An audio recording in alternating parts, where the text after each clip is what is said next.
मसीह यस्सु के अज़ीम और बाबरकत नाम में मेरी तरफ से आप सबको सलाम। आज की सुबह के लिए खुदा उनका शुक्र अदा करता हूँ। उसकी ज़िंदगी और ज़िंदगी की दी हुई तमाम नेमतों के लिए मैं खुदा का शुक्र अदा करता हूँ।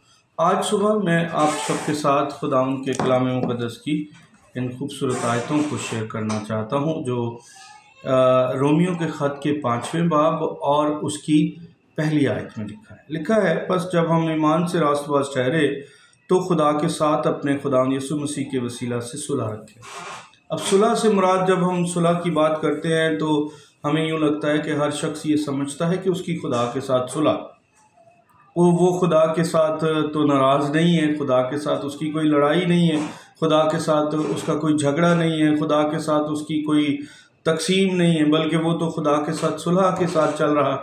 लेकिन बुनियादी तौर पर अगर हम देखते हैं तो खुदावन के कलाम मुक़द्दस में हम ये देखते हैं कि सुलह से मुराद ये है कि हम क्या खुदा के नज़रिए पर चल रहे हैं, क्या खुदा जो कुछ हमें कहता है वो हम बयान कर रहे हैं, क्या खुदा हमें जो हुक्म देता है उन हुक्मों पर हम अमल करते हैं।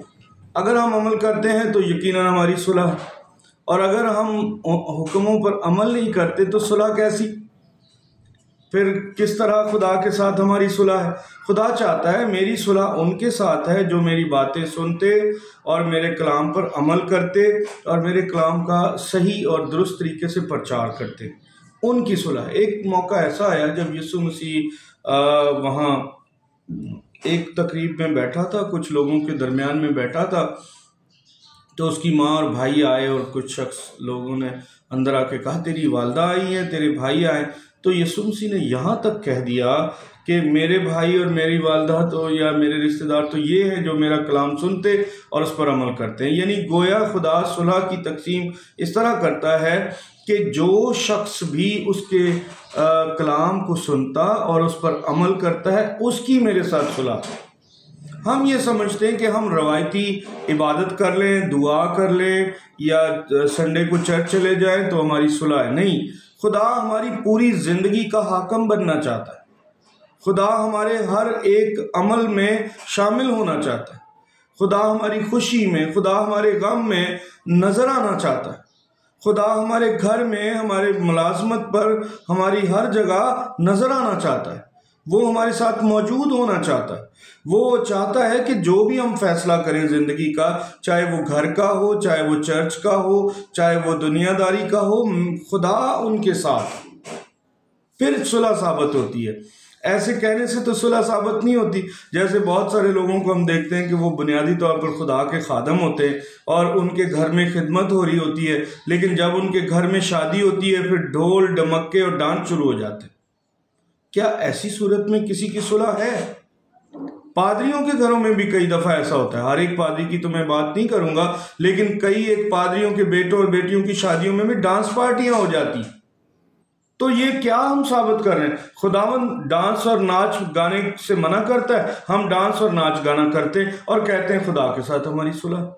कई दफ़ा उन्हीं तकरीबात में जो मंगनी की हो या इस तरह की तकरीबात हो, मैं सोशली इस पर बात करना चाहता हूं कि उसी तकरीब में हम खुदा के नाम पर एक दुआ करते हैं और उसके बाद सारा लच्चर खाना और सारा कुछ शुरू कर देते हैं। क्या हमारी खुदा के साथ सुलह?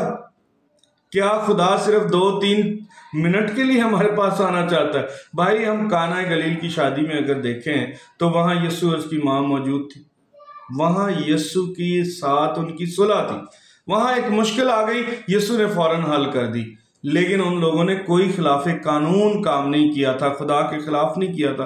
खुदा ऐसी सुलह चाहता है। खुदा ऐसी सुलह नहीं चाहता जिसमें आप गुनाह आलूदा जिंदगी गुजारें, नाराज़गी की जिंदगी गुजारें, बदी के साथ रहें, लेकिन नाम खुदा का लें। ऐसा हो रहा है दुनिया में, ऐसा कर रहे हैं लोग, ऐसा वो समझ रहे हैं हम पता नहीं बड़े चालाक हैं, बड़े होशियार हैं, बड़े कामयाब हैं कि हम खुदा को फरेब दे रहे हैं। नहीं भाई नहीं, वो खुदा को फरेब नहीं दे सकते। खुदा तो सब कुछ जानता है। वो मेरे और आपके बारे में क्या कुछ नहीं जानता? मेरे और आपके बारे में हर बात वो जानता है। और ये फरेब वाली बात तो हम अपने आप को दे रहे हैं ना फरेब। कहते हैं हम खुदा के साथ सुलह है, मिसाल के तौर पर खुदा के साथ सुलह है तो हमें सच्चे ज़िंदगी गुजारनी पड़ेगी, चाहे सच बोलने से हमारा नुकसान ही क्यों ना हो, लेकिन हम अपने नुकसान और फ़ायदे के लिए सच और झूठ बोलते हैं। जहाँ फ़ायदा होता है वहाँ झूठ भी बोलना पड़े तो बोल जाते हैं, जहाँ नुकसान हो वहाँ झूठ बोल देते हैं और बच जाते हैं, और जहाँ सच से हमारा फ़ायदा नहीं हो रहा तो हम सच नहीं बोलते। तो सच, खुदा के साथ सुलह का मतलब है जो नज़रिया खुदा बाइबल मुकद्दस में बता रहा है, और इसे खुदा राहें कहता है, मेरी राहों पर चलना। तो जो नज़रिया खुदा बता रहा है उस नज़रिए के साथ खड़े हों, उस नज़रिए के साथ सुलह हो, उस नज़रिए पर अमल करना हो, उस नज़रिए का प्रचार करना हो, और अपने फ़ायदे यानी मुफाद परस्ती की इबादत ना करें, मुफाद परस्ती की खिदमत ना करें, मुफाद परस्ती की रूहानी ज़िंदगी ना गुजारें, बल्कि सच्चाई के साथ खुदा के साथ सुलह करें। सुलह का मतलब ये है खुदावंद के नज़दीक और बाइबल मुकद्दस के मुताबिक सुलह से मुराद ये है कि हर तरह से खुदा के नज़रिए को ना सिर्फ मानना बल्कि उस नज़रिए पर अमल करके दिखाना, उस नज़रिए पर खड़े होना, ये है खुदा के नज़दीक उसके साथ सुलह। और वो सुलह नहीं है बस जी वो बाप बेटा रूहुल कुद्दुस के नाम से आमीन, और फिर ये इस तरह रवायती इबादतें, रवायती बातें, ये सुलह नहीं है। ये तो हम एक रवायती मज़हब पर अमल करते हैं और उसके तहत जो तौर तरीके हमें बचपन से सिखाए गए उन पर अमल करते हैं। नई ज़िंदगी गुजारना सुलह है, नई बातें करना, नया नज़रिया जो खुदा हमें देता है, यानी गुनाह से अलग। जैसे खुदा का कलाम कहता है पुराना आदम गुनाह आलूदा था, नया आदम सच्चाई पर चलने वाला है।